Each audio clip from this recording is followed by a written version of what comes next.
Bonjour à tous et à toutes et aujourd'hui je vais vous parler de Edmond Péry. Edmond Péry est né le 28 février 1931 à Liège, dans une famille modeste. Et dès son plus jeune âge, Edmond Péry s'amusait à monter et démonter tous les objets qu'il trouvait. Son père lui achète alors un jeu mécano, qui le passionnera tellement qu'il l'utilisera des heures et des heures.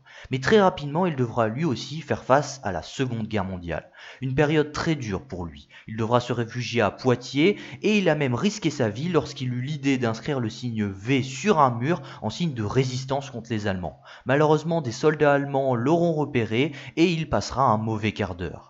Malgré ces temps difficiles, il s'amuse toujours à monter et démonter des objets, voire même des vélos, ce qui l'amènera à rejoindre l'école mécanique du quai Condroz à Liège en 1944. Il commence alors à restaurer des objets de plus en plus compliqués afin de relever les défis que son ami Georges lui donne. Il commence alors par retaper un revolver, puis un cyclomoteur et enfin une Amilcar CGS qui avait été transformée en camionnette. Il décide de la retaper complètement et de lui donner une nouvelle carrosserie, ainsi que changer l'ordre des pédales de place. Il a alors 18 ans et sa voiture est complètement terminée. Il la prendra pour partir avec en vacances lors de ses 18 ans. Il finit par monter un business de serrurier et fabriquera même une machine permettant de faire des doubles de clés. On est alors en 1949, Edmond Péry a terminé ses études dans son école de mécanique où il est très bien classé. Le directeur de l'école lui trouve un emploi à Espérance Longue-Dose, il y travaillera quelque temps et apprendra pas mal de choses. Mais il finit par partir pour faire son service militaire qui est à ce moment-là assez long. Après ça, il retourne travailler à Espérance Longue-Dose où il change de fonction au sein de l'entreprise, mais il finit par quitter l'entreprise suite à de nombreux désaccords avec le directeur. Il obtient donc un emploi dans la brasserie Pied de Bœuf où il gère une équipe de 50 personnes et travaille en tant que taulier soudeur. Il finit également par démissionner suite à un refus de changer de poste. En 1955, il devient professeur en carrosserie et en peinture. Le problème, c'est qu'il a alors très peu d'élèves. Alors il sera également professeur de tôlerie. Malgré son travail, cela ne l'empêchera pas de se consacrer à ses passions. Il décide donc de construire une seconde voiture à partir d'une auto-union et la recarrosse complètement. Cette voiture lui permettra d'obtenir de petits jobs chez Alemano et Vignal. Il continuera d'exercer son métier de professeur et aiguillera les élèves à la fabrication d'une voiture fonctionnelle. Malheureusement, l'auto ne fera pas grand bruit, malgré le canular d'Edmond Péry pour faire croire au directeur de l'école que l'auto intéressait Karmann. Il se lance alors dans deux autres projets de construction de voitures, dont un sur châssis de Volkswagen. Quelque temps après, Bruno Vidic, un de ses élèves, l'interpelle. Il souhaite lancer une entreprise de construction automobile. Le projet séduit Edmond Péry qui se joint à lui. Les deux hommes seront donc financés par le beau-père de Bruno Vidic et en 1960, Edmond Péry et Bruno Vidic fondent la société Apal, Application Polyester Armée Liège. Comme son nom l'indique, l'entreprise belge fabriquera uniquement des produits en polyester et en synthétique. Mais Apal font également des voitures et vont rapidement lancer leur premier modèle, l'Apal GT Coupé, une voiture de sport dont le design s'inspire de la Porsche 356B Carrera GTL Abarth. L'auto sera équipée d'un moteur de Volkswagen Cox pour la version civile ou bien d'un moteur Porsche pour la version compétitive et d'une carrosserie en polyester. Seule la version prototype aura une carrosserie en acier. L'auto connaît alors un vif succès et la télévision belge se déplacera même en personne pour aller voir sa voiture dès son lancement, qui commencera en 1961. L'auto sera très vite appréciée et connaîtra un bon succès en compétition où elle arrivera même à battre des Porsche 356, grâce à un poids vide nettement inférieur.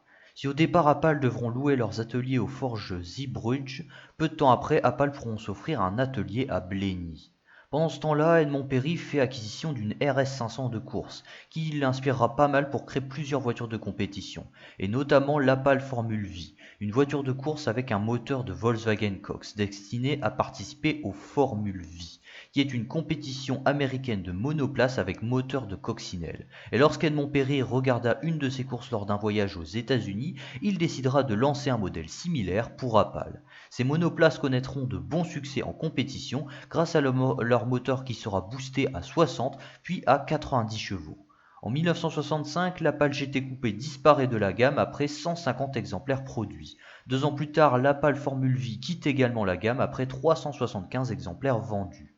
Afin de remplacer ces deux modèles, Opel décide de sortir un nouveau modèle, l'Opel GT Horizon, une voiture de sport inspirée de la Porsche 904 et équipée d'un moteur Volkswagen Kotz 1,7 litres pour 200 km/h en vitesse de pointe. Ce moteur sera placé en position centrale arrière. L'auto disposait également d'un châssis en tube mécano-soudé et d'un toit amovible et rangeable dans le coffre. Cependant, l'Horizon GT ne connaîtra aucun succès et sera vendu qu'à 10 exemplaires, ce qui en fait le modèle le plus rare d'Opel, et également l'un des moins chers à l'achat car l'Horizon GT est tellement méconnu que seuls quelques rares passionnés seraient prêts à en acheter une. Mais bref. À ce moment-là, Opel se porte plutôt mal et Bruno Vidic décide même d'abandonner Opel et de laisser la marque à Edmond Pery. C'est à ce moment-là que Robert Ditheren, un ami d'Edmond Pery, lui conseille de vendre des buggy. Car les buggy, ça commençait à faire fureur aux États-Unis. Et Edmond Pery décide alors d'écouter son ami et se mettre à produire des buggy Opel à assembler en kit, toujours à partir d'un moteur de Cox. Le véhicule est donc présenté au Salon de Paris en octobre 1969 et l'auto connaît alors un énorme succès. Opel obtient 150 commandes, ce qui encourage la société à produire ses buggy. Parallèlement à ça, Opel proposeront également des hardtops et des capots à phare intégrés pour Triumph Spitfire. Quelques mois plus tard, le premier buggy est terminé et Edmond Pery le livre en personne à un client autrichien. Mais durant son voyage, il apprend une triste nouvelle, l'usine Opel est partie en fumée. Il ne reste plus rien, l'entièreté de l'usine a brûlé, à l'exception de quelques coques de buggy. Edmond Pery réussit quand même à reconstruire son usine qui redevient fonctionnelle un an plus tard, en 1970. Heureusement pour Opel, les buggy auront beaucoup de succès, ce qui amènera la société belge à faire plein de versions dérivées de leurs buggy. Opel feront alors appel à Jacques Deur, le créateur de la Meehan Motor Company, qui était spécialiste de la voiture en kit. Jacques Deur réalisera pour Opel un châssis spécial caissonné et réalisé en mécano-soudure, qui sera utilisé pour certains modèles de buggy Opel, mais également pour la Meehan Fun Car. Durant les années qui suivent, Opel présente une succession de nouveaux modèles avec l'Opel Jet, l'Opel Rancho, l'Opel Corsa, l'Opel Hawkey, l'Opel Mexican, l'Opel Samtrac et l'Opel Buggy 4000. Je ne sais même pas si j'ai cité tous les modèles, et c'est bien possible que j'en ai oublié certains tellement qu'il y en a. Et certains buggy Opel seront même utilisés en compétition. Mais bref, tout ça pour dire que les buggy Opel connaissent un grand succès, avec plus de 5000 exemplaires produits, malgré les réglementations d'homologation et de crash test qui ralentissent la petite entreprise. Parmi tous ces buggy, il y a également l'Opel Mushang, qui est non pas une coccinelle, mais une 4L transformée en buggy par Opel et Mushang. À la base, Renault et Mushang ont vendu un modèle similaire équipé de deux moteurs, puis Renault a abandonné le projet. Opel ont donc repris le projet, mais en proposant une voiture avec un seul moteur. Peu de temps après, Edmond Pery reçut une commande assez étrange. Un homme vient le voir pour lui demander de lui faire une baignoire en polyester, prétextant qu'il n'était pas satisfait des baignoires présentes actuellement sur le marché. Bien qu'Edmond Pery trouvait ça assez étrange de faire des baignoires, il se mit quand même à en faire quelques-unes, car après tout, il a bien gagné beaucoup d'argent en faisant des doubles de clés quelques années auparavant. Et finalement, ces baignoires de luxe intéressent pas mal de gens et Opel en produiront des quantités. Les baignoires deviennent un business très rentable pour la petite entreprise belge, ce qui permettra à Edmond Pery d'investir tout cet argent dans de nouveaux projets et en 1981, Opel sort l'Opel Speedster, une réplique de Porsche 356 se basant sur un châssis de coccinelle réduit et renforcé. Le moteur de la Cox est revu afin qu'il puisse atteindre 90 chevaux pour 170 km/h en vitesse de pointe. L'auto suscitera beaucoup d'intérêt car aucun constructeur n'avait le droit de faire des répliques sans l'accord de Porsche et beaucoup de marques de répliques ont été sanctionnées par Porsche pour cette raison-là.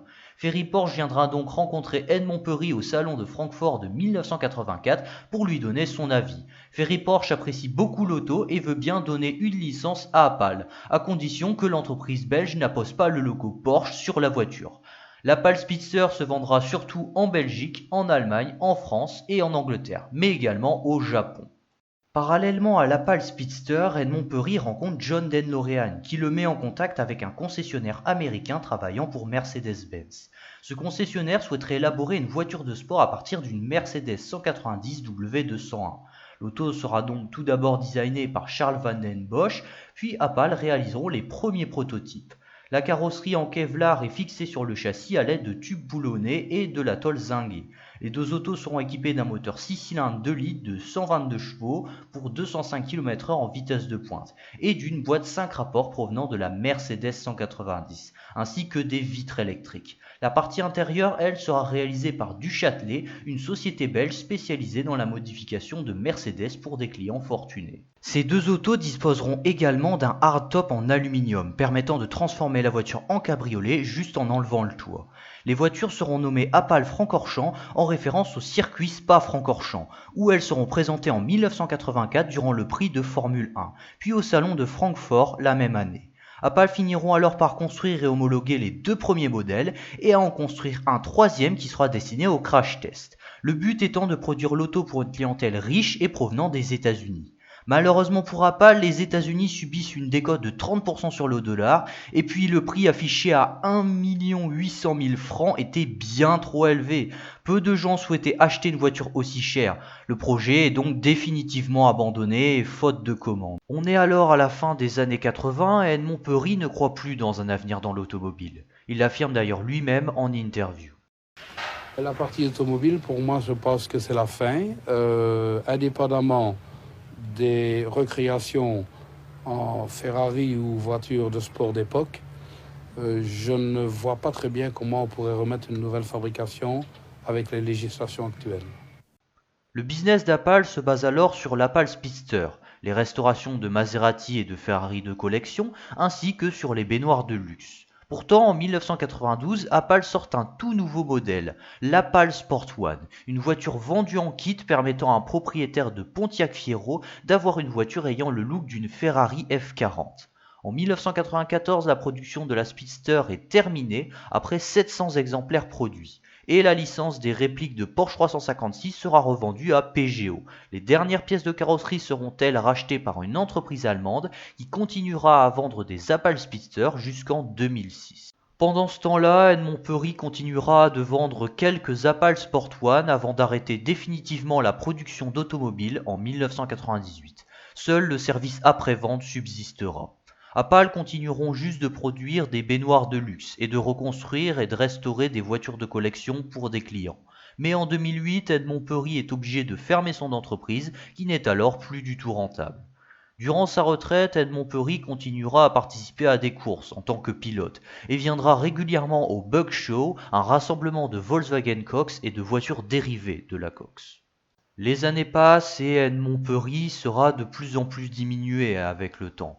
Au départ, il sera obligé de se déplacer à l'aide d'une béquille, puis devra utiliser un fauteuil roulant électrique. Ce qui ne l'empêchera pas de restaurer une Apal Horizon GT durant sa retraite. Cependant, il sera quand même obligé d'aller dans une maison de retraite et il finira par mourir quelques années plus tard, le 16 septembre 2021, à l'âge de 90 ans. Il sera enterré à Blény quelques jours après sa mort. Malgré sa mort, l'héritage d'Edmond Petit continue encore d'exister, via le club Apal et grâce aussi aux nombreux passionnés qui possèdent un ou plusieurs véhicules de la société belge. La société Apal, elle, sera finalement rachetée en 2017 par Charles-Antoine Masquelin. Merci d'avoir vu la vidéo dans son intégralité, n'hésitez pas comme d'habitude à mettre un like, un commentaire ou à vous abonner si ce n'est pas déjà fait. Si c'est déjà fait, je vous en remercie. Sur ce, on se revoit dans quelques temps, bye.